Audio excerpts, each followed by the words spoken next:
Thank you for your prayers.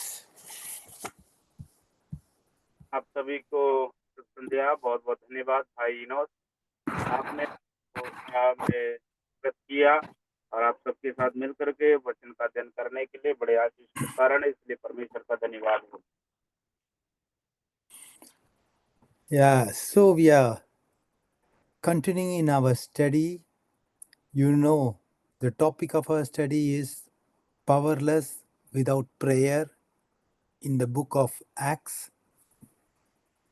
और जिस प्रकार से आप सबको ज्ञात है कि हमारा विषय जिस पर हम लोग अध्ययन करते चले आ रहे हैं वो है शक्तिहीन रहना बिना प्रार्थना के। Last time we have seen the lesson, 9th lesson, prayer and closed doors. पिछले हफ्ते में हम लोगों ने सीखा था प्रार्थना और बंद दरवाजे। Today we are going into our 10th lesson. We will see prayer and open doors. और आज हम प्रार्थना और जो खुले दरवाजे। So we can read our passage for our meditation is from the book of Acts, 10th chapter, first to 6 verses we'll read. और आज के मनन के लिए हम लोग पढ़ेंगे प्रेरितों काम की पुस्तक उसका 10 अध्याय पहले 6 वचन। प्रेरित 10 का पहले 6 आयतें। 1 to 6, uncle. Yeah, we Yeah. can even read 1 to 8. Acts 10 chapter 1 to 8. Okay. 8 तक पढ़ लें। केसरिया में पूरे कुरनेलियुस नाम का एक मनुष्य था जो इतालियान नामक पलटन का सूबेदार था। वह भक्त था और अपने सारे घराने समेत परमेश्वर से डरता था और यहूदी लोगों को बहुत दान देता और बराबर परमेश्वर से प्रार्थना करता था। उसने दिन के तीसरे पहर के निकट दर्शन में स्पष्ट रूप से देखा कि परमेश्वर का एक स्वर्गदूत उसके पास भीतर आकर कहता है, हे कुरनेलियुस। उसने उसे ध्यान से देखा और डर कर कहा, हे प्रभु क्या है? उसने उससे कहा, तेरी प्रार्थनाएं और मैं तेरे दान स्मरण के लिए परमेश्वर के समान पहुंचे हैं, सामने पहुंचे हैं। और क्या अब याफा में मनुष्य भेजकर सामोन को, जो पतरस कहलाता है, बुलावा ले। वह सामोन चमड़े का धंधा करने वाले के यहाँ अतिथि है, जिसका घर समुद्र के किनारे है। जब वह स्वर्गदूत जिसने उससे बातें की थी चला गया, तो उसने 2 सेवक और जो उसके पास उपस्थित रहा करते थे उनमें से एक भक्त सिपाही को बुलाया और उन्हें सब बातें बताकर याफा को भेजा। Yes, uncle. Yes, thank you. So we see here in this 10th chapter of Acts, we see 2 men praying. हम लोग 10 अध्याय में देखते हैं 2 मनुष्यों को जो प्रार्थना कर रहे हैं। In the first part of the chapter, that is from 1 to 8, we find Cornelius, a Roman centurion, praying. और खास तौर से जब 1 से लेकर के 5 तक हम 10 अध्याय में पढ़ते हैं तो ये जो कुरनेलियुस है, इसको जो रोमी सरकार का सैन्य दल का सूबेदार था। From the 9th verse, we will read it a little later, we find Apostle Peter praying. उसके बाद फिर हम लोग जो 6 से लेकर के 9 तक हम पढ़ते हैं, 9 वचन बाद में पढ़ेंगे, हम वहां पर पाएंगे कि पतरस प्रार्थना करते हैं। So as the chapter progresses, we will see Cornelius and Peter, they are getting together and the prayer is answered. और जैसे ही हम लोग जब आगे को अध्ययन में बढ़ते जाएंगे तो देखते हैं कि कुरनेलियस की प्रार्थना प्रभु के सामने सुन ली जाती है। So, as I tell you often, something happens when churches pray, because when people pray, God open doors of witnesses, open doors of ministry, lost sinners are saved. और इसी के साथ साथ हम लोग इस बात को पाते हैं कि खास तौर से जब, जैसे मैं आपको पहले भी बता चुका हूं कि कलीसियां जब प्रार्थना करती है तो अद्भुत कार्य होते हैं और जो बंद दरवाजे हैं वो खुल जाते हैं, लोगों के मन के दिल और दरवाजे खुल जाते हैं और बड़े महिमा के कार्य उत्पन्न होते हैं जब कलीसियां प्रार्थना करने लगती हैं।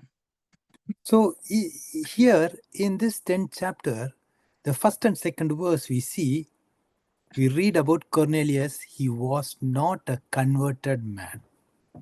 जब हम लोग देखते हैं इस अध्याय में तो हम देखते हैं कि कुरनेलियुस जो एक परिवर्तन किया हुआ व उद्धार पाया हुआ व्यक्ति नहीं है। I think probably he might be a proselyte, that is, he might be a stranger at the gate. और इसका मतलब है कि हो सकता है कि ये जो कुरनेलियुस है वो सूबेदार होने के नाते जो जहां पर उसको तैनात किया गया था वहां पर एक अन्य जातियों में से एक सरदार के समान होता है, वो सामान्य व्यक्ति हो। Why I am telling stranger at the gate? Because that means he was not fully accepted by the Jewish faith. मैंने ऐसे क्यों कहा कि ये व्यक्ति जो है अनजान था उस दरवाजे के पास में? मैंने इसलिए कहा क्योंकि उस समय में इस व्यक्ति को यहूदियों के द्वारा पूरी तरह से स्वीकारा नहीं गया। Even though he gave alms, that is, he gave offering, he prayed, he observed all the Jewish praying hours, but he was not received into the Judaism.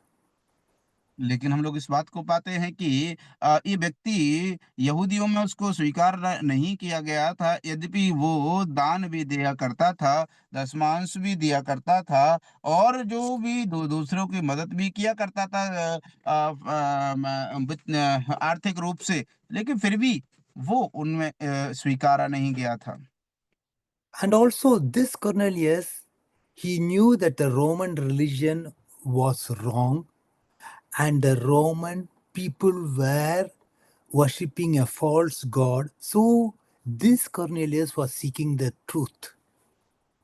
और ये जो कुरनेलियुस है वो व्यक्ति इस बात को जानता था कि जो रोमी सम्राट के लोग हैं वो लोग जिस ईश्वर की उपासना आराधना करते हैं वो गलत है, जिसमें विश्वास करते हैं वो गलत है और वो झूठे हैं। इसीलिए वो सोचता था कि वो सच्चाई क्या है उसकी खोज में लगा रहता था।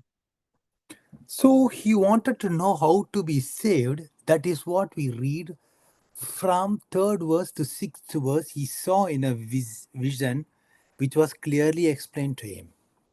और उसके बाद हम लोग इस बात को देखते हैं कि वो उस समय में एक दर्शन को देखता है और हम लोग जब उस आयत को पढ़ते हैं तो वहां पर उसको बहुत ही साफ साफ रीति जो दर्शन है उस जो देखता है तो उसको बहुत साफ साफ रीति से व्याख्या किया गया है। So, from the 3rd and 6th verse, we read God was speaking to Cornelius. 3 से 6 आयत तक हम देखते हैं तो देखते हैं कि परमेश्वर जो कुरनेलियुस से बात करते हैं And also at the same time, God was preparing Peter. God always prepares us for what He is preparing for us. और इसलिए मेरे प्यारे अजीजों इस बात को हम देखते हैं कि परमेश्वर हमारे लिए क्या तैयार करते हैं, उसके लिए परमेश्वर सदा एक कार्य को व एक बात को तैयार करते हैं, एक व्यक्ति विशेष को तैयार करते हैं। जब कुरनेलियुस ऐसा कर रहे हैं तो हम देखते हैं कि पतरस को प्रभु ने तैयार किया।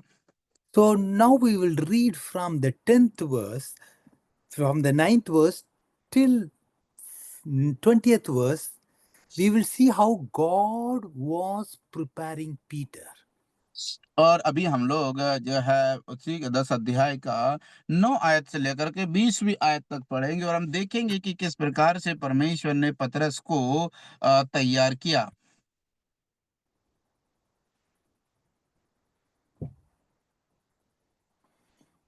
We 9 can से read from 9 to 20th.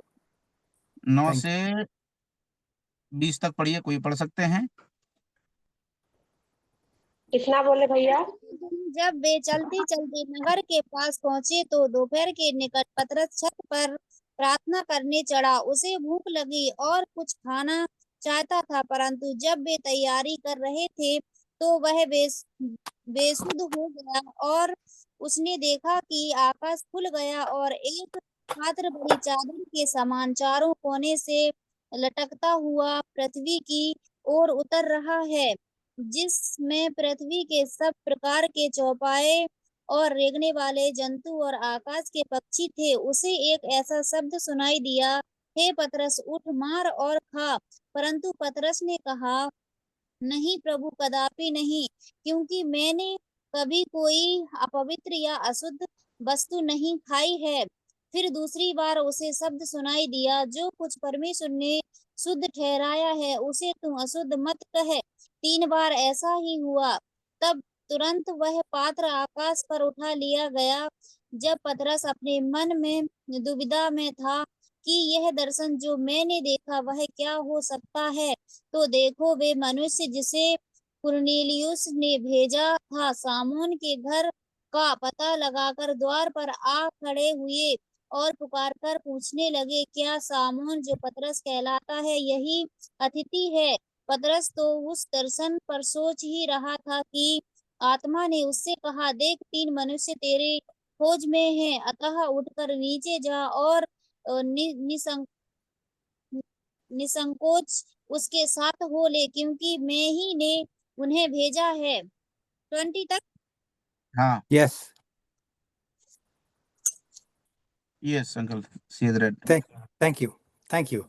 So we see here Peter, he was hungry, but he was praying to God. अब इस बात को देखते हैं कि इस वचन में अभी भाग में हम लोगों ने पढ़ा कि पतरस भूखा है, लेकिन उससे पहले वो परमेश्वर से प्रार्थना कर रहा था। So at that time, he saw something which was very strange. He saw a 4-footed beast of the earth. और खास तौर से हम लोग देखते हैं पतरस ने यहाँ पर क्या देखा, कि जब वो इस प्रकार से वह प्रार्थना कर रहा था भूखा होने के कारण वो बेशुद्ध हो गया, तब वो दर्शन में क्या देखता है, आश्चर्यजनक आपत्तिजनक चीज को देखता है जिसे उसने पहले कभी नहीं देखी थी। एक ऐसी चादर को देखता है जो मानो चारों कोनों से लटकती हुई आकाश से पृथ्वी की ओर उतर रही हो। So this happened a second and third time, and Peter was really perplexed. He was wondering what all of this meant. और उसके बाद जब पतरस ऐसा देख ही रहे थे तो उन्हें बड़ा आश्चर्य हुआ, अचंभा करने लगे और वो सोच में ही पड़ गए कि आखिर ये जो ऐसा हो रहा है इसका वास्तविक रूप में आखिर मतलब क्या है। So at the time we read here in the 19th and 20th spoke to Peter, Peter thought on the vision. Peter, the Spirit said unto him, behold, the 3 men seek thee. Arise, therefore, and get thee down, and go with them, doubting nothing. That is the little phrase I want to draw your attention. Doubting nothing. और खास तौर से जब हम वचन 19 और 20 पढ़ते हैं तब वहां पर पतरस का प्रति उत्तर हम लोग देखते हैं कि परमेश्वर ने आकर के पतरस से क्या कहा। 19वीं आयत में लिखा हुआ है, पतरस जो उस दर्शन पर सोच ही रहा था कि आत्मा ने उससे कहा, देख 3 मनुष्य तुझे खोज रहे हैं, अतः उठकर नीचे जा और निसंकोच उनके साथ हो ले, क्योंकि मैंने ही उन्हें भेजा है। सो यहाँ पर जो मुख्य शब्द वाक्य यहाँ पर इस्तेमाल किया गया है वो है निसंकोच उनके साथ हो ले। निसंकोच मतलब निस्संदेह चला जा उनके साथ। So that little phrase here, doubting nothing, literally means making no difference, making no distinction. और यहाँ पर ये जो वाक्य इस्तेमाल किया गया है निसंकोच, इसका वास्तविक रूप में मतलब यही निकलता है कि उसमें जो वो देख रहा है, सोच रहा है, उसमें कोई बदलाव ना करे, उसको गलत दृष्टिकोण से या फिर दूसरे नजरिए से देखने की सोचने की जरूरत नहीं है और उसमें बदलाव करने की कोई आवश्यकता नहीं है।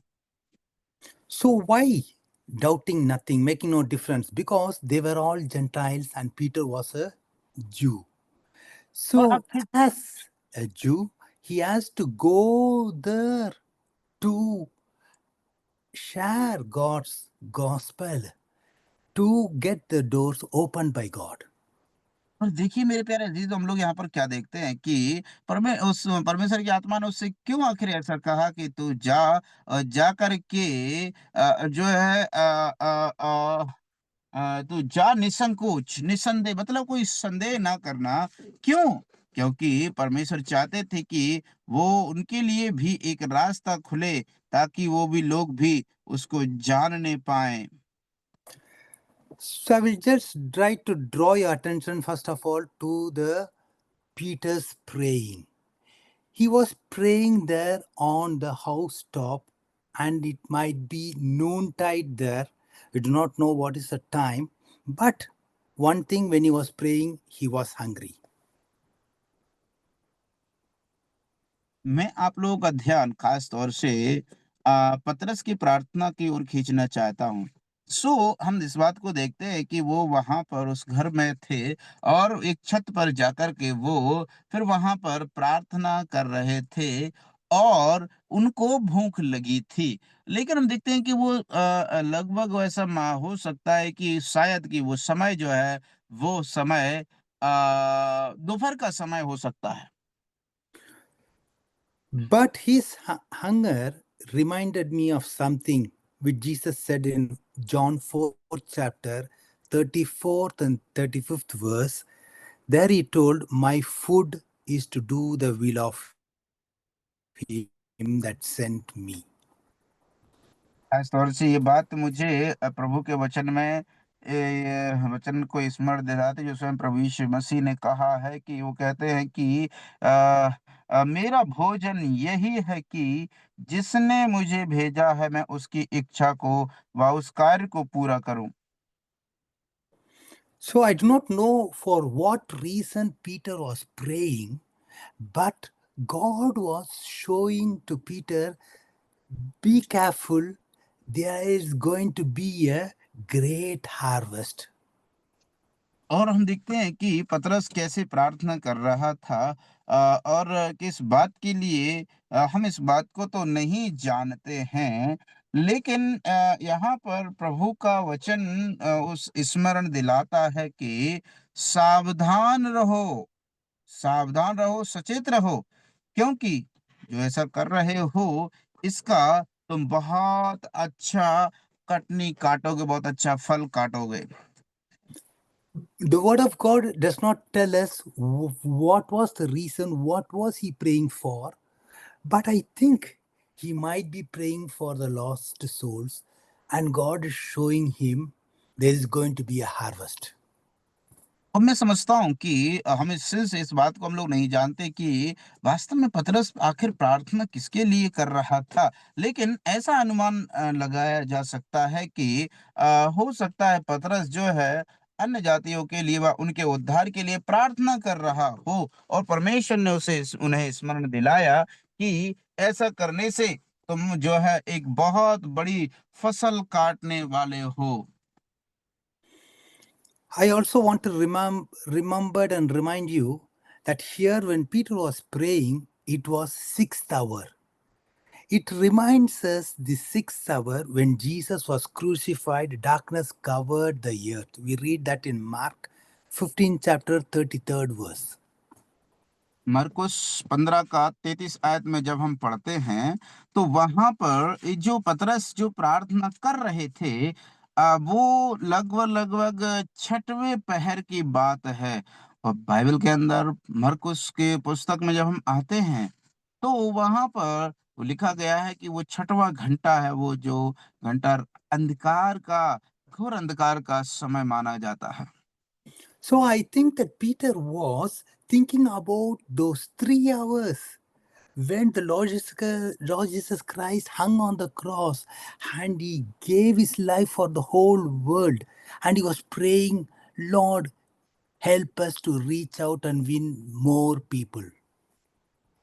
और मैं समझता हूँ हो सकता है कि पतरस उस समय में परमेश्वर के सामने परमेश्वर की दया के लिए पुकार पुकार करके प्रार्थना कर रहा हो कि हे प्रभु, लोगों को भेज, बचाने के लिए प्रभु, ताकि लोगों का जीवन बचाया जाए। I also notice another thing that Peter, when he was praying, it's told that he was at Joppa. और एक और बात मैं आपको स्मरण दिलाना चाहता हूँ, वो ये है कि जब ये जो पतरस से प्रार्थना कर रहे थे वो जोफा में थे। Every Bible student knows that Joppa was the place from which Jonah sailed in his attempt to escape from God. और हर एक जो बाइबल के जो अध्ययन करने वाले विद्यार्थी हैं वो इस बात को अधिकांश जानते होंगे कि ये जो जोपा नगर है, ये जो जोपा वो स्थान है जहां से योना भविष्यवक्ता परमेश्वर की आज्ञा का उल्लंघन करके वो दूसरे तर्शिश नगर को भाग गया था जहाज पकड़ करके। So we all know the history of Jonah. God told him, Jonah, go to the Gentiles. But Jonah said, I am a Jew, so I am not going to go to the Gentiles. हम देखते हैं इस इतिहास को योना की पुस्तक का कि परमेश्वर ने योना से कहा था कि तुम जाओ अन्य जातियों के पास सुसमाचार सुना, लेकिन योना जो कहता है कि नहीं प्रभु, मैं तो एक यहूदी हूँ, मैं कैसे जा सकता हूँ, वो तो सब अछूते हैं और उनके बीच में हम नहीं जा सकते, हम अपवित्र हो जाएं करके प्रभु के सामने वो इस प्रकार की बहानेबाजी करके वहां से प्रभु की इच्छा से विरोध में जाने जाने लगता है। But I do not know what was Peter praying for, but I have a great suspicion that he was praying about reaching out and winning souls to the Lord. और हमें उसमें निश्चित रूप से तो नहीं दिया गया है कि पतरस किस बात के लिए प्रार्थना कर रहे थे, लेकिन मैं ऐसा मेरे मन में एक बड़ा अंदाजा है कि पतरस इसी बात के लिए प्रार्थना कर रहा होगा कि जो आत्माएं हैं वो बच जाएं और प्रभु की महिमा के कारण बनने पाएं। And also we read in this chapter, Cornelius, he was praying a day before. और उसके बाद हम लोगों ने इस बात में भाग में पढ़ा था कि कुरनेलियुस भी एक दिन पहले ही उससे प्रार्थना कर रहा था। So here we see in this one chapter, a seeking sinner and a praying saint. God gets two of them together. खास तौर से हम लोग यहाँ पर इस भाग में जो पाते हैं वो ये है कि हम देखते हैं कि जो खोज करने वाला पापी और प्रार्थना करने वाला संत को हम लोग यहाँ पर देखते हैं। दोनों व्यक्तित्व को हम लोग देखते हैं, एक पापी को, एक संत को। So I will tell you, brothers and sisters, one of the reasons why we don't see more people come to Christ because we are not praying about it, just like Peter. और मेरे प्यारे अजीजों, यहाँ पर मैं दूसरी बात, अब महत्वपूर्ण बात आपको बताना चाहता हूँ, वो ये है कि क्यों आखिर अधिकतर लोग प्रभु के पास नहीं आते, क्योंकि जैसे पतरस प्रार्थना करता है वैसे हम लोग प्रार्थना नहीं करते। So we are supposed to pray so that the word of God will have free course and touch the lives of the people and win them to the Lord. और हम लोगों को जो इनके लिए प्रार्थना करनी चाहिए जिससे कि परमेश्वर उनको छुए, स्पर्श करे और वो परमेश्वर के लिए जीवन बिताने पाए। So Peter was about to open the door of faith to the Gentiles in this chapter. खास तौर से हम लोग देखते हैं कि यहाँ पर पतरस को जो है वो अन्य जातियों के लिए उद्धार का एक दरवाजा खोलते हुए हम लोग पाते हैं। As I have already told you in Acts 2nd chapter, Peter opened the door of faith to the Jews.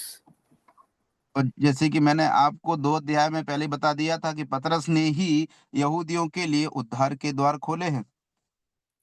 And in the 8th chapter of Acts, he opened the door of faith to the Samaritans. और उसके बाद 8 अध्याय में हम प्रेरित में आते हैं तो वहां पर पाते हैं कि प्रभु यीशु अल्लाह पतरस जो है समरिया के लिए भी एक विश्वास का और उद्धार का द्वार खोलते हैं। Here in this 10th chapter, he is about to open the door of faith to the Gentiles. और खास तौर से हम लोग जब इस अध्याय में आते हैं तो हम यहाँ पर पाते हैं कि वो उनके लिए एक अन्य जातीय व्यक्ति के लिए एक द्वार खोलने वाला है।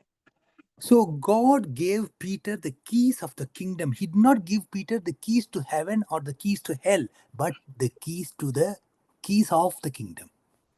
और उसके बाद हम लोग इस बात को पाते हैं कि परमेश्वर ने पतरस को स्वर्ग की कुंजियां नहीं दी, और जो लेकिन परमेश्वर के राज्य की कुंजियां उसने पतरस को दी हुई हैं। So the key to the chapter 10 and 11th of the Acts is the little phrase doubting nothing, that is making no difference. और खास तौर से जो 11 अध्याय और 12 अध्याय प्रेरित का है, उसका जो मुख्य वचन है वो यही है कि किसी भी बात की संदेह नहीं करना, निसंदेह रहना जरूरी है। So there is no difference in the basic principle in the scriptures. और हम देखते हैं प्रभु के वचन में कोई बुनियादी या फिर सिद्धांतिक ऐसा कोई बदलाव, परिवर्तन या खास ये नहीं दिया गया है। So I want to talk to you this evening about 4 different aspects of our ministry where we can apply this basic principle telling that there is no difference. और मैं आप लोगों के सामने इसी संदर्भ में ऐसे 4 बातों को रखना चाहता हूँ जो इस बात को सिद्ध करते हो कि उनमें कोई अंतर नहीं होता है। So the first aspect is there is no difference in need. सबसे पहली बात हम लोग देखते हैं कि वो पहली बात यहाँ पर जरूरतों में कोई बदलाव नहीं होता है। We all know that all men are lost. Everybody are sinners. हम इस बात को सभी लोग जानते हैं कि वचनानुसार हर एक व्यक्ति इस जगत में जो है वो सब पापी है। Everybody, they have their own religion. Often we used to say, we hear saying all roads lead to Rome or all roads lead to New York. और जिस प्रकार से हम लोग देखते हैं यहाँ पर कि हर एक रास्ता जो है रोम की ओर जाता है या फिर न्यूयॉर्क की ओर जाता है। So often the people in this world, they say it makes no difference what road you are on. But that kind of theology is not biblical, because Jesus Christ said, I am the only way. ओ मेरे प्यारे जी, जो इस प्रकार से हम लोग इस बात को पाते हैं कि यहाँ पर वो प्रार्थना इसीलिए कर रहे हैं ये, और इसमें कोई और बदलाव नहीं किया जा सकता है, क्योंकि प्रभु ने स्वयं ही कहा है कि मैं ही मार्ग और मैं ही सत्य और जीवन हूँ। Peter also said that there is no other name under heaven given among men whereby we must be saved. इतना ही नहीं, पतरस ने भी इस बात की गवाही दी है कि आकाश के नीचे या लोगों के बीच में कोई ऐसा दूसरा नाम नहीं दिया गया जिसके द्वारा हम उद्धार पा सके। So we see here that many people try to dilute the gospel when they talk to others, so that it might be so sweet to accept it. और खास तौर से हम लोग देखते हैं कि कई लोग इस प्रकार से ये जो सुसमाचार है उसको जो अलग अलग चीजों उसके साथ में सहभागी करके उसको जो है मिलावट कर देते हैं, जिससे कि उस व्यक्ति के जीवन में उसकी आशीष क्या होती है, उसका मूल्य क्या होता है, ना समझ नहीं पाए। We have to clearly tell the gospel. Gospel is a good news. If gospel is a good news, all other message of salvation, it is a bad news. और इसलिए हम लोग इस बात को देखते हैं कि जो वो बात यहाँ पर बता रहे हैं वो एक बैड न्यूज के विषय में नहीं, वरन एक अच्छी खबर के विषय में है। We read about Cornelius. He was a God-fearing man. He was a giving man. He was a praying man. He was very religious. हम यहाँ पर देखते हैं कि कुरनेलियुस व्यक्ति को जो एक प्रार्थना करने वाला व्यक्ति है, जो एक दान देने वाला व्यक्ति है, जो एक परमेश्वर का भय खाने वाला व्यक्ति, एक भक्त व्यक्ति को हम लोग यहाँ पर देखते हैं जो कुरनेलियुस है।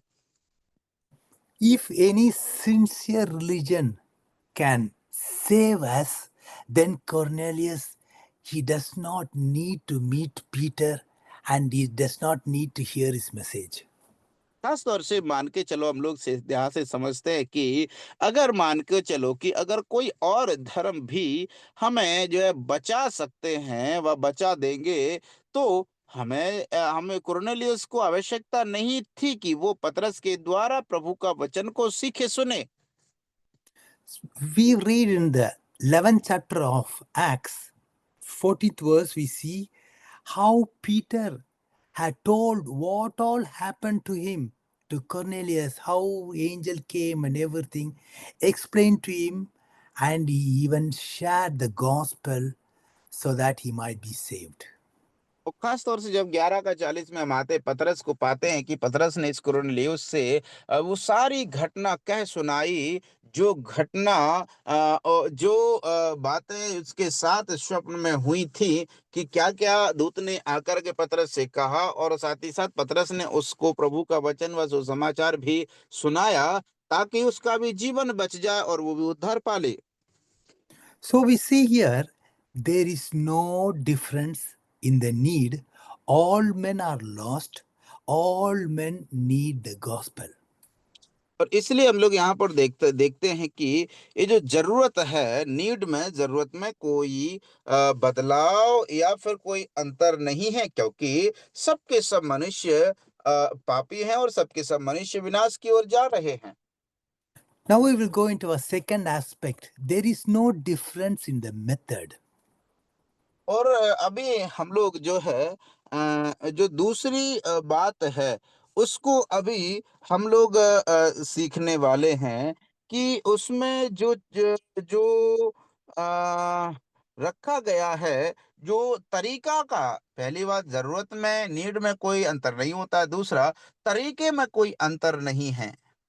So, what is God's method for saving people? As I already told you, the Word of God and prayer. और जिस प्रकार से मैंने परमेश्वर का वो तरीका व विधि क्या है जिसके द्वारा वो परमेश्वर मनुष्य को बचाता है, जैसे कि मैंने आपको पहले ही बता दिया है कि वो प्रार्थना और परमेश्वर का वचन है। So, here in this chapter, the whole history seems to be so complicated. हम लोग यहाँ पर इस भाग में आते हैं कि इस इतिहास में बहुत ही ज्यादा देखते हैं कि ये जो चीज है ना, ये बहुत ही ज्यादा कॉम्प्लिकेटेड, बहुत ही ज्यादा कठिन हो जाती है। We see here, first of all, an angel spoke to Cornelius. Then God sent a vision to Peter 3 times. Then the Spirit spoke to Peter. उसके बाद हम लोग देखते हैं कि पतरस पहले जो है वो एक दर्शन देखता है, फिर दूत आकर के उससे बात करता है, उसके बाद फिर आत्मा उससे बात करता है। And then the 3 Gentiles, they had to travel 30 miles to Joppa to get Peter, and they had to go to 30 miles back to Caesarea. और खास तौर से हम लोग देखते हैं 3 अन्य जातीय को जिनको वहां से जोपा तक पहुंचने के लिए 30 मील चलना था। उसके बाद फिर वापस उन्हें केसरिया में 30 मील वापस आना था। So these all took 4 days for this trip.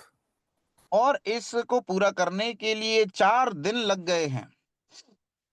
But we read in Acts 8 chapter 40th verse, Philip the evangelist, he was already there, present there in Caesarea, in that town. और खास तौर से हम लोग देखते हैं केसरिया के क्षेत्र में ही फिलिप, जो एक प्रभु का इवांजलिस्ट था, वो वहां पर पहले से ही मौजूद रहा।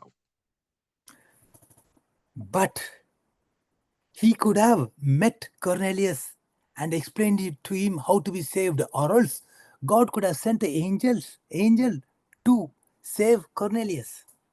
और हम लोग देखें कि तो जो है परमेश्वर जो उसे बचा लेते, या फिर कुरनेलियुस को जो है बचाने के लिए प्रभु दूत भी भेज सकते थे। But God said, "No, my messenger is Peter. I gave Peter the keys. The Peter is the only one who is going to open the doors to the Gentiles."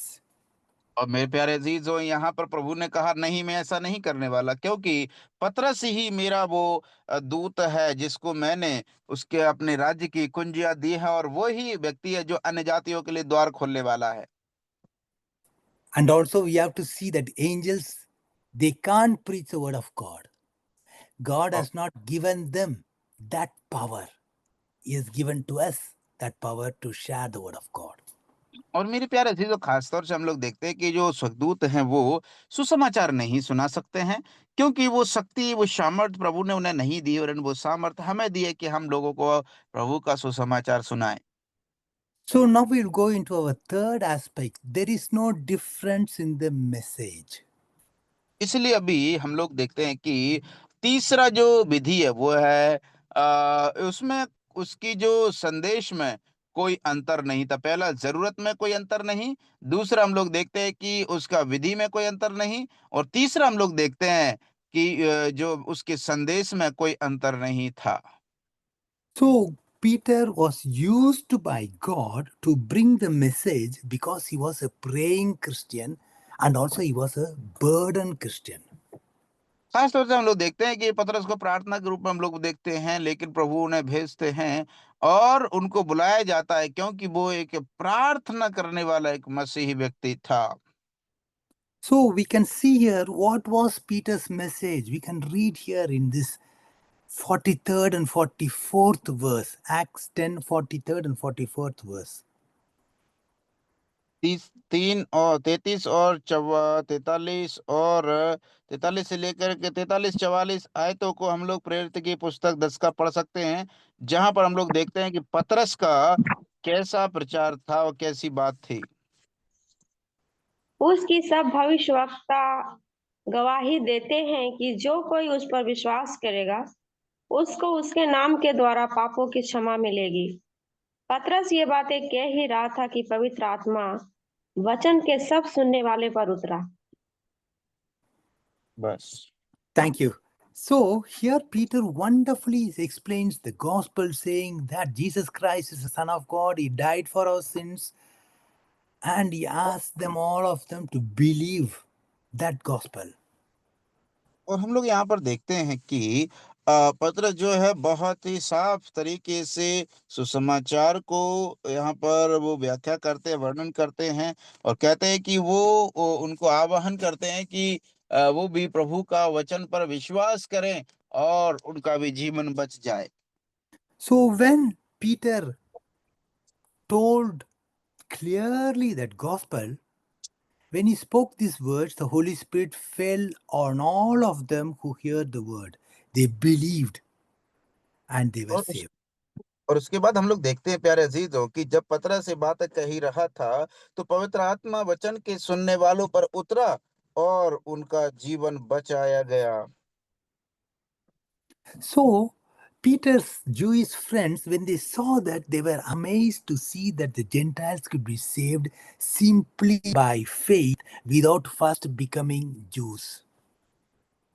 और जब हम देखते हैं कि वहां पर ये बात को वहां पर एक आश्चर्यजनक होते हुए हम लोग देखते हैं कि अरे जो अन्य जातीय लोग हैं बिना यहूदी बने सिर्फ विश्वास करने के द्वारा वो भी प्रभु का संतान बन सकते हैं करके वो आश्चर्य होता है उसे। So now we will go into the last aspect, that is, there is no difference in the results. और उसके बाद अभी हम लोग जो चौथा बिंदु में जाएंगे, और वो चौथा बिंदु है कि जो परिणाम निकलता है उसमें कोई अंतर नहीं है होता। So when you trust Jesus Christ as your own Savior, the Holy Spirit enters in your life and you become a born again believer. और इसलिए जब आप प्रभु यीशु मसीह को स्वीकार करते हैं, ग्रहण करते हैं, तब आपके अंदर प्रभु का पवित्र आत्मा आ जाता है और आपका मसीह में एक नया जन्म हो जाता है। So the same Spirit which was given to the Jews was the same Spirit which was given to the Gentiles also. हम लोग यहाँ पर देखते हैं कि जो आत्मा यहूदियों को दिया गया था, वही आत्मा अन्य जातियों के लिए भी दिया जाता है। हम लोग यहाँ पर देखा है हम लोगों ने भी। So that is what Peter, when he was telling to the Jews, he was telling to them, we read that in 11th chapter, 15th verse, Acts 11th chapter, 15th verse, he told them that, and as I began to speak, the Holy Spirit fell on them as on us at the beginning. और मेरे प्यारे अजीजों, जब हम वचन 11 का 15 में आते हैं, जहां पर वो कहता है कि जब मैं बातें करने लगा तो पवित्र आत्मा उन पर उसी रीति से उतरा जिस रीति से आरंभ में हम पर उतरा था। As I began to speak to them, the Holy Spirit came on them and just as on us in the beginning. So at what beginning? At the beginning of the church back in Acts 2nd chapter. और आखिर ये जो बात यहाँ पर कही गई है कि आरंभ कौन से आरंभ की बात की गई है? ये आरंभ प्रेरितों काम के पुस्तक उसका 2 अध्याय का आरंभ के विषय में दर्शाता है और कही गई है, जहां पर प्रभु का आत्मा आया और पहली कलीसिया स्थापित हुई थी। So you all know what happened in the 2nd chapter of Acts. It was the beginning of the आप सब लोग जिस प्रकार से जानते हैं कि पेंतेकोस्त के दिन का प्रेरितों काम की पुस्तक उसका 2 अध्याय में क्या घटना घटित हुई, आप सब लोग जानते हैं। I think the conversion of Cornelius might have happened at least 10 years after the Pentecost. और खास तौर से हम लोग देखते हैं कि मैं समझता हूं कि ये जो कुरनेलियुस का परिवर्तन होना जीवन में लगभग लगभग 10 साल के बाद हुआ होगा। So God was gradually beginning and bringing a transition from Israel to the church, from the Jews to the Gentiles. खास तौर से हम लोग देखते हैं कि धीरे धीरे तिल तिल करके परमेश्वर जो परिवर्तन है, बदलाव यहूदियों से लेकर के अन्य जातियों पर भी, यूनानियों पर भी लेकर के आते हैं, उनके लिए भी उद्धार का द्वार खोलते हैं। So it had took nearly 10 years. He did not do it suddenly. He did it gradually. और उसके बाद हम लोग देखते हैं कि वो एकदम से अचानक से तत्काल प्रभाव के साथ में ये सब नहीं हुआ, वरन उसके ऐसा घटित होने में 10 वर्ष बीत गए थे। Some people are saying that in the book of Acts, the Holy Spirit was baptizing the same people. No, the Holy Spirit baptized Peter in Acts 2nd chapter, and Peter had to reach all the way back to the Acts 2 for an example only, but he was doing the work. और खास तौर से मेरे प्यारे अजीज, तो हम लोग देखते हैं कि वो देखते हैं प्रेरितों की पुस्तक में हम लोग पाते हैं कि वो ऐसा सोच रहे थे कि जो उन्हें जो बैप्टाइज होने की जरूरत है, लेकिन हम लोग देखते हैं कि वो ऐसा करने के लिए वहां पर उसको पतरस को नहीं कहा गया। So we have to always remember that the same Holy Spirit was given and the same baptism was also given. और साथ ही साथ हम लोग इस बात को भी याद रखना है कि उसे वही आत्मा उन्हें दिया गया था और उसी आत्मा के जरिए से उनका बपतिस्मा भी हुआ था। So Peter, he was giving the important saying that these people have been saved, they received the Holy Spirit, and afterwards they were baptized. और हम लोग यहाँ पर देखते हैं कि पतरस को अभी यहाँ पर वो इस बात को कह रहे हैं कि ये वही लोग हैं जिन्होंने पवित्र आत्मा को पा लिया है, उद्धार पा लिया है, और अभी इनका बपतिस्मा भी होना है करके यहाँ पतरस को कहते हुए हम लोग पाते हैं। And also we read in Acts 10th chapter 48th verse, Cornelius and he and his household, they asked Peter to tarry with them certain days. और उसके बाद जब हम लोग 10 का 48 प्रेरित पढ़ते हैं, तो कुरनेलियुस और उनका परिवार पतरस से विनती करते, निवेदन करते हैं कि कुछ और दिन उनके साथ बिताए। So why they asked Peter to stay? Because he could teach them the word of God. तो आखिर ऐसा क्यों किया उन्होंने कि वो उनके साथ और कुछ दिन रहे? क्योंकि वो चाहते थे कि ताकि पतरस उन्हें परमेश्वर का वचन सिखाए। Yes, brothers and sisters, this is the way it is supposed to be. First, you go out and make disciples, then you baptize them, then you teach them and build them up in Christian fellowship. और हाँ मेरे प्यारे जीजू, यही वो तरीका है। सबसे पहले आपको जाना है, सुसमाचार सुनाना है, उद्धार पाते हैं तो उन्हें पहले चेला बनाना है, बपतिस्मा देना है, उसके बाद में फिर उन्हें प्रभु का वचन भी उन्हें सिखाने की आवश्यकता है, उन्हें पढ़ाना है, वचन भी सिखाने की आवश्यकता होती है। So we have a wonderful example here. The salvation of Cornelius and his household, whole of his family was the result of prayer. और उसके बाद कुरनेलियुस और उसके परिवार को हम लोग यहाँ पर उसके साथ देखते हुए पाते हैं, और इस सब का सब जो परिणाम देखने को मिल रहा है वो सब हम पाते हैं कि वो उसकी प्रार्थनाओं का प्रतिफल उसी समान प्रतिफल उन्हें मिलता है। I wonder and I think we all, each and every one of us, we all have unsaved people in our neighborhoods just like Cornelius. और मैं ऐसा अंदाजा लगाता हूँ कि हम जहाँ कहीं भी रहते हैं, हमारे आस पड़ोस में भी ऐसे बहुत से लोग हैं जो अभी भी उद्धार नहीं पाए हुए हैं। They might be good people, moral people, religious people. They might be faithfully going to church.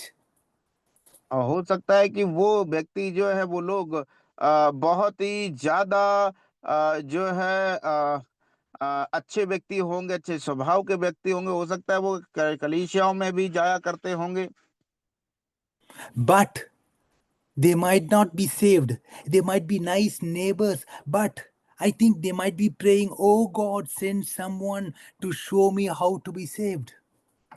और मेरे प्यारे अजीजों, लेकिन मालूम नहीं है कि वो लोग जो है उद्धार पाए हैं कि नहीं पाए। हो सकता है कि वो लोग प्रार्थना कर रहे होंगे कि हे प्रभु, किसी को भेजें ताकि वो हमें बताए कि हम कैसे उद्धार पा सकते हैं। So, if brothers and sisters, if you and I are praying and seeking and asking for God's direction, a praying saint and a praying sinner will be brought together by the Holy Spirit of God. आमीन। हाँ मेरे प्यारे अजीजों, अगर आप एक उनके लिए प्रार्थना करते रहते हैं ना, तब हम पाएंगे कि जो पाप करने वाला जो पापी है वो प्रार्थना करने वाला, और जो संत है जो प्रार्थना करने वाले होते हैं, वो एक समय ऐसा आएगा कि वो दोनों एक जगह पर, एक स्थान पर प्रभु ने लेकर के आएगा। I think the whole picture here in this 10th chapter of Acts is that of praying for lost souls. और मैं सोचता हूँ कि इस 10 अध्याय का जो मुख्य विषय इस अध्याय में हम लोग आते हैं तो पाएंगे कि ये जो अध्याय है वो प्रार्थना का भरा हुआ अध्याय है, जो जो नाश होने वाली आत्माओं के लिए प्रार्थना करने की भूमिका को दर्शाता है। I hear some people saying that we are not supposed to pray for the lost, but I don't agree with them, because we read in 1 Timothy chapter 1st verse, Paul says that we should pray for all men, which includes even the lost. और प्यारे जी, इस प्रकार से बहुत सारे लोगों को आपने सुना होगा कि हमें उनके लिए प्रार्थना करने की जरूरत नहीं है, लेकिन मैं उनके साथ सहमत नहीं होता हूं, क्योंकि पहला तिमुथियुस में हम लोग पढ़ते हैं तो पहले आयत में लिखा हुआ है कि हमें सब मनुष्यों के लिए प्रार्थना करनी चाहिए, और जो सब मनुष्य में अन्य जातीय भी अविश्वासी भी आ जाते हैं। So we should pray for the lost loved ones, for the lost neighbors, for the और lost friends, for the lost people in the other lands. और इसलिए हमें जरूरत है प्रार्थना करने के लिए। हमारा हो सकता है पड़ोसी हो, मित्र हो, यार हो, रिश्तेदार हो, या दूसरे स्थान के लोग हो जिनको हम जानते हैं, उनका जीवन बचने के लिए हम उनके लिए प्रार्थना करने की जरूरत है। Jesus Christ, he prayed for the lost. So Paul was he also. And we see that Peter was on the house top praying. और उसके बाद में हम लोग देखते हैं कि पतरस को जो है वो छत के ऊपर जा करके वो प्रार्थना करते हुए हम लोग उसको देख पा रहे हैं। But we are not told what he was praying. But I am sure that he was praying that where I have to go, Lord, show me the direction. He was praying for the direction so that God might guide him and lead him and give him the right direction. और यद्यपि हम लोग इस बात को नहीं जानते कि वास्तविक रूप में पतरस क्या प्रार्थना कर रहे थे, लेकिन मैं ऐसा समझता हूँ कि पतरस जरूर इस बात के लिए प्रार्थना कर रहे होंगे कि हे प्रभु, आप मुझे भेजिए, जहां पर आप मुझे ले जाना चाहते हो वो रास्ते में, ओ प्रभु आप मुझे भेजिए करके वो हो सकता है पतरस प्रार्थना कर रहा हो। We have to try to notice that in Acts 9 chapter 43rd verse, he tarried many days in Joppa. Some people are criticizing, saying that what Peter was doing there at the house of Simon the tanner.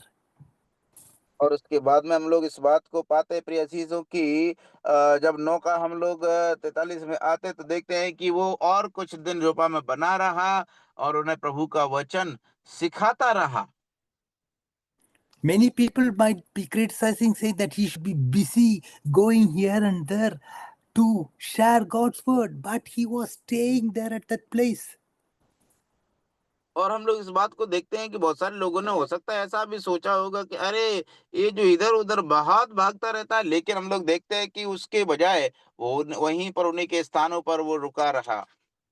But we should notice that he was tarrying, he was waiting for God to tell him what the next step would be. और लेकिन हम लोग यहाँ पर देखते हैं, यहाँ पर इस तरह से नहीं, वरन हम लोग पाते हैं कि वो पतरस इस प्रकार से प्रार्थना कर रहा था कि हे प्रभु आप मुझे दिखाइए कि अगला मुझे क्या करना है। So, brothers and sisters, what kind of people God uses? He uses people who takes time to pray and wait and listen so that he might go in the right direction where God has shown him. और खास तौर से मेरे प्रिय अजीजों, हम लोग इस बात को पाते हैं कि आखिर ये जो परमेश्वर हैं, ये परमेश्वर आखिर हमें कैसे लोगों को इस्तेमाल करते हैं। ये परमेश्वर उन्हीं लोगों के लिए इस्तेमाल करते हैं जो प्रार्थना में अधिकांश समय बिताते हैं, प्रभु पर उन्हें मौका देते हैं उसकी सेवकाई करने का। So, we see here Cornelius, he was praying. God honored his request. हम लोग देखते हैं इस भाग में पढ़ा था कि कुरनेलियुस जो प्रार्थना कर रहे थे, लेकिन प्रभु ने उसकी प्रार्थना को स्मरण किया गया, प्रभु ने उसकी प्रार्थना को सुना भी था। And also Peter, he was praying here. And the Holy Spirit began to work in a wonderful way to bring these two people together. और खास तौर से हम लोग देखते हैं यहाँ पर एक और घटना की जो पतरस प्रार्थना करते हुए हम लोग पाते हैं, उसके बाद हम लोग देखते हैं कि वो दो लोग और भी प्रभु में आ जाते हैं। So we are seeing today 4 aspects. There is no difference in 4 aspects. The first one is there is no difference in the need. All men are lost. और खास तौर से हम लोग इस बात को देखते हैं कि आज हम लोगों ने 4 ऐसे अंतराल को देखा है। पहला अंतराल है कि जो आवश्यकताएं हैं, जरूरतें हैं, उनमें कोई अंतर नहीं हो सकता, सबके सब नाश हो जाएंगे। The second aspect is there is no difference in method, the word of God and the prayer. We should share the word of God prayerfully so that the gospel might win souls. और उसके बाद में हम लोग देखते हैं दूसरी बात कि उधर में जो है जो प्रभु के संदेश में, उद्धार में भी कोई अंतर नहीं है। हमें तो सिर्फ और सिर्फ प्रभु का सुसमाचार को प्रचार करना है। And the third one is there is no difference in the message. The same message that converted Peter is also the same message that converted Cornelius. और इसके बाद हम लोग देखते हैं कि एक समान संदेश को, जिस संदेश के द्वारा पतरस का जीवन बदल गया था, वैसे ही उसी संदेश के द्वारा हम लोग देखते हैं कि कुरनेलियुस का जीवन भी बदला। And The fourth one is there is no difference in the results. When they believed, when Cornelius and his household believed, they received the Holy Spirit and they got the same baptism which was given before. और उसके बाद फिर हम परिणाम को भी देखते हैं कि परिणाम में भी कोई अंतर नहीं देखा गया, क्योंकि जब हम देखते हैं कि कुरनेलियुस और उनके परिवार ने प्रभु का वचन को सुना, तो सुनने के बाद में उनका उद्धार हुआ और उन्होंने भी बपतिस्मा लिया।